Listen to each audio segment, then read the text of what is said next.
Hello everyone, welcome to episode 91 of Chatting with Anthony. In this episode, I'm going to ask the question, what would an ideal society look like? I think it would look a lot like what the early church looked like. Now, the early church emphasized putting others before yourself, as that is a very biblical principle. Ways I think that would work out very well in today's society, or in a society today. There would be systems in place to help the needy so that you didn't have rampant homelessness and I don't know, not to a, I don't know why I said that, I don't know, not to a level where it's socialism, but to a point where people can choose to be that way. But the system, I don't want to say like the system is quote unquote designed to be that way, but you would people would have, I guess, okay, people described America 50, 60 years ago in the manner that I'm kind of describing it, in the way that I'm describing this. In regards to, like, if you came here and you found a good job and you worked hard and you invested properly and, saved your money and whatnot, you could succeed. And I feel like in today's society, you could do all those things perfectly fine and still be like lower middle class at best. That's what I'm trying to say. Society would be set up so that you could succeed by just hammering home the fundamentals and not having to go overboard and enjoying a life outside of that, rather than more so taking a path that I'm trying to walk on right now. And I pray that the Lord grant me the strength to stay on this path until I die. But where it's just work all the time, and worked in different ways to where it's not just like being tied down to a job, but I leave work and I come and I make videos. I plan videos while I'm at work, or I plan them afterwards. And when I say at work, I don't want you thinking like I'm just stealing the boss's time. Like, I mean, like on break and whatnot.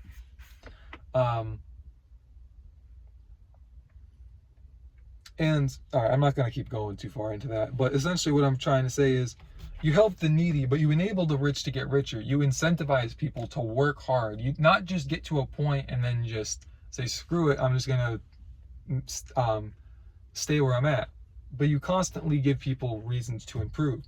But, and we've noticed this today, and I think part of how we've gotten here is that the rich oppress the people below them to get richer.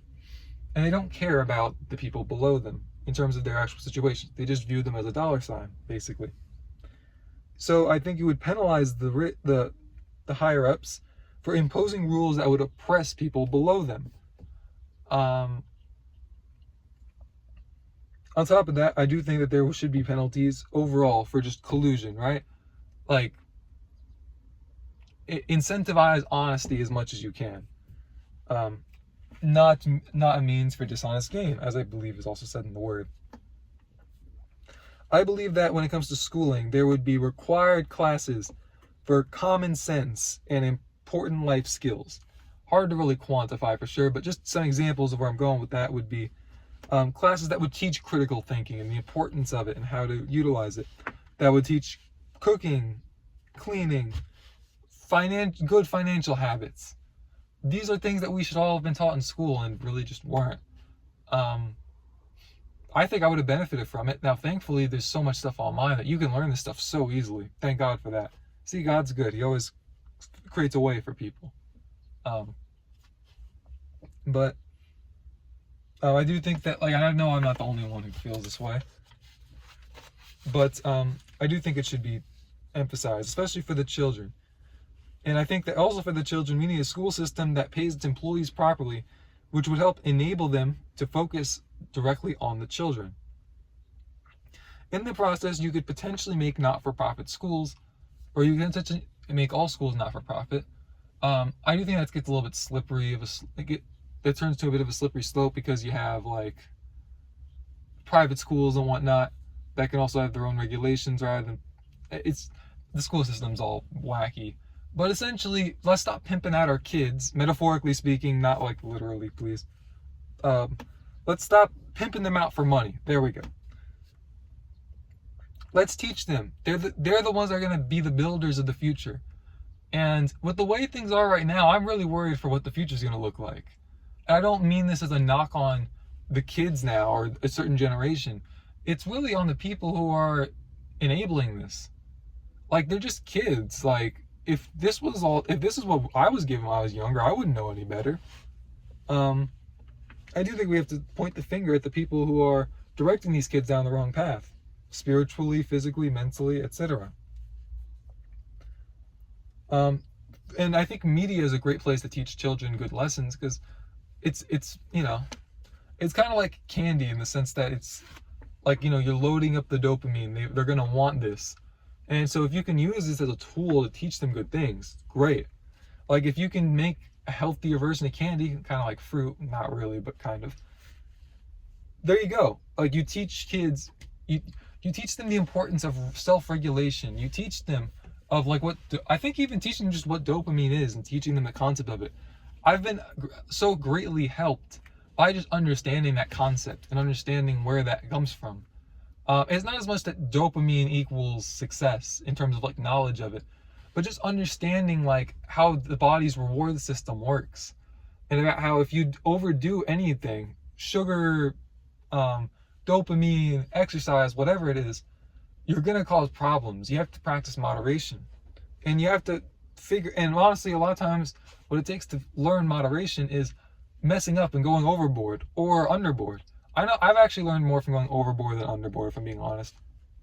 Because overboard teaches me where the middle is, and usually when I figure out the middle, I can learn where under is. But you can learn it however that works for you. Now,